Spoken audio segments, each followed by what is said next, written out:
Hello दोस्तों, आपका स्वागत है हमारे यूट्यूब चैनल बीएड लर्नर्स पर। दोस्तों, आज का जो हमारा ये वीडियो होने वाला है वो सघन पाठ योजना के बारे में होने वाला है। दोस्तों, आज हम जानने का प्रयास करेंगे कि किस प्रकार से हम विद्यालय जो इंटर्नशिप वाली डायरी होती है उसमें सघन पाठ योजना को किस प्रकार से बना सकते हैं। तो चलिए दोस्तों, उसी के रिगार्डिंग आज हम बात करते हैं। जो आज का हमारा टॉपिक होने वाला है वो साइंस विषय का होने वाला है, जिसका समूह है रक्त समूह। जो टॉपिक का नाम है वो रक्त समूह है और यह साइंस विषय से संबंधित होने वाला है। दोस्तों, आपको सबसे पहले ये मैं बता दूं कि जो ये सघन पाठ योजना है ये सभी विषय के लिए समान रूप से बनाई जाती है। ये मेनली क्या होता है कि जो दैनिक पाठ योजना होती है उसी का ही शॉर्ट रूप होता है, जिसे हमें विद्यालय इंटर्नशिप डायरी के अंदर बनाना होता है। तो चलिए दोस्तों, अब हम जानते हैं कि इस सघन पाठ योजना को हम किस प्रकार से बना सकते हैं। उससे पहले दोस्तों, अगर आप इस चैनल पर नए हैं तो इस चैनल को सब्सक्राइब कर लीजिएगा। साथ ही साथ में दोस्तों, अगर आपको वीडियो अच्छा लगे तो इस वीडियो को आप लाइक भी ज़रूर कीजिएगा। तो चलिए दोस्तों, अब बात करते हैं हम इस सघन पाठ योजना की। तो सबसे पहले हमें क्या करना है, वही जो हमारा दैनिक पाठ योजना वाला फॉर्मेट है उसको डालना है। दैनिक पाठ योजना वाला फॉर्मेट में हम दिनांक डाल देंगे, यहाँ पे दिनांक डाल देंगे, यहाँ पे कक्षा व वर्ग डाल देंगे, यहाँ कालांश डाल देंगे, यहाँ विषय डाल देंगे, प्रकरण और समय अवधि। इसमें किसी भी प्रकार का कोई चेंज नहीं होने वाला है। उसके बाद में जो अगला होगा वो होगा विशिष्ट उद्देश्य। जैसे कि हम दैनिक पाठ्य योजना में विशिष्ट उद्देश्य डालते थे, जिसमें विशिष्ट उद्देश्य जो हमारे शिक्षण उद्देश्य होते थे, ज्ञानात्मक, अवबोध, ज्ञानोपयोग और कौशल, जो आप सभी जानते हैं।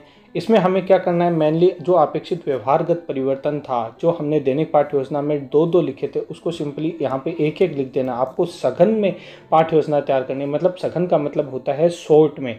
ठीक है, दैनिक पाठ्य योजना हो गई आपको पूरा एक विस्तृत क्लास की, जो 45 मिनट की आप जो क्लास लोगे उसकी दैनिक पाठ्य योजना होती है। सघन पाठ्य योजना का टाइमिंग भी कम होता है, ये मिनिमम 5 से 7 मिनट तक होती है, जिस प्रकार से हम माइक्रो टीचिंग स्किल्स के बारे में बात करते हैं। ठीक है, इतना आई होप समझ में आ गया होगा। उसके बाद में हम बात करते हैं वही सेम फॉर्मेट पूर्व ज्ञान के छात्र रक्त समूह के विषय में सामान्य जानकारी रखते हैं। उसके बाद में हमें वही प्रस्तावना प्रश्न पूछने हैं जो दैनिक पाठ्य योजना में हम पूछ सकते हैं। जो दैनिक पाठ्य योजना में हम पूछते हैं कि जैसे रक्त समूह का हम बना रहे हैं तो हम बात कर लेंगे कि चोट लगने पर शरीर से तरल बाहर आता है, उसे क्या कहते हैं। बच्चे आंसर दे देंगे खून। रक्त बह जाने से शरीर में क्या होगा, रक्त की कमी हो जाएगी। रक्त की कमी होने पर डॉक्टर क्या करेगा, रक्त चढ़ाएगा। डॉक्टर उस व्यक्ति को कैसा रक्त चढ़ाएगा, उसी व्यक्ति के रक्त समूह वाला। आप रक्त समूह के बारे में क्या जानते हैं, ये बच्चों के लिए समस्यात्मक प्रश्न हो गया। और इसके बारे में हम अब जो हमारा आगे का प्रस्तावना प्रश्न के बाद में हम आगे के अब जो बच्चों को बताना है उसके बारे में हम बच्चों को आसानी से बता सकते हैं। उसके बाद में अगला जो वही बिंदु आएगा उद्देश्य कथन के बच्चों, आज हम रक्त समूह के बारे में विस्तार पूर्वक अध्ययन करेंगे। सहायक सामग्री हो गई। उसके बाद में हम प्रस्तुतिकरण देंगे। प्रस्तुतिकरण में सेम वही, देखो दैनिक पाठ्य योजना होती है उसके अंदर हम मेनली 2 से 3 जो हमारे शिक्षण बिंदु होते हैं उसकी चर्चा करते हैं। लेकिन सिंपली यहाँ पे अपने को क्या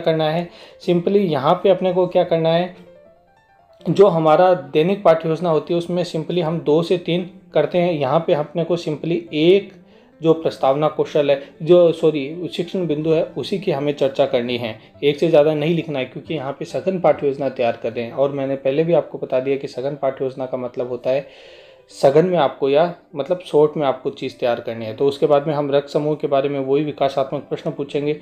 छात्र की क्रियाएं होंगी, जो समस्यात्मक प्रश्न होगा। उसके बाद में छात्राध्यापक कथन हो जाएगा। यहाँ पर हम जो भी बच्चों को बताना चाहते हैं वो बता देंगे और उससे रिगार्डिंग हम यहाँ पे बहुत प्रश्न पूछ लेंगे।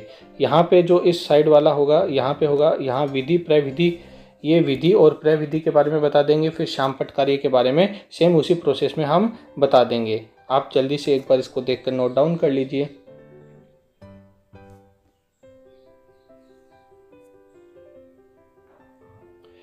उसके बाद में वही बोध प्रश्न पूछेंगे बच्चों से।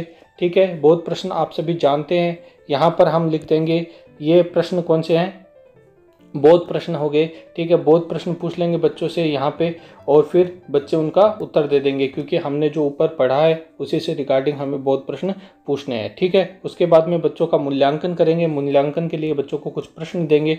साथ ही साथ में यहाँ प्रश्नों की संख्या भी आपको सीमित रखनी है। जैसे दैनिक पाठ्य योजना में हम प्रश्नों की संख्या मूल्यांकन में भी 5 से 6 प्रश्न मूल्यांकन के लेके चलते थे, लेकिन यहाँ पर भी आपको 2 या 3 या मैक्सिमम 4 प्रश्न आप दैनिक सघन पाठ्य योजना में बच्चों से मूल्यांकन प्रश्नों के तौर पे पूछ लेंगे। उसके बाद में बच्चों को सिंपली यहाँ गृह कार्य दे देंगे और इसी के साथ आपकी दैनिक पाठ्य योजना यहाँ पर समाप्त होती है। आई होप आपको समझ में आ गया होगा कि सघन पाठ्य योजना है वो किस प्रकार से तैयार की जाती है।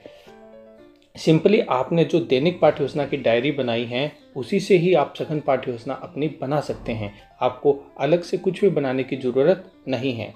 दोस्तों, अगर आपको किसी भी प्रकार का और डाउट हो तो आप मुझे कमेंट करके पूछ सकते हैं। साथ ही साथ इस वीडियो को अगर आपको थोड़ा सा भी हेल्पफुल लगा तो इस वीडियो को लाइक कीजिएगा और हमारे चैनल B.Ed लर्नर्स को भी सब्सक्राइब कर लीजिएगा, ठीक है। और अपने सारे के सारे दोस्तों को इस वीडियो का लिंक भी शेयर कर दीजिएगा ताकि उनके लिए भी थोड़ा हेल्पफुल हो सके कि सघन पाठ्य योजना को किस प्रकार से तैयार किया जाता है। तो चलिए मिलते हैं आपसे एक नई वीडियो के साथ, तब तक के लिए धन्यवाद।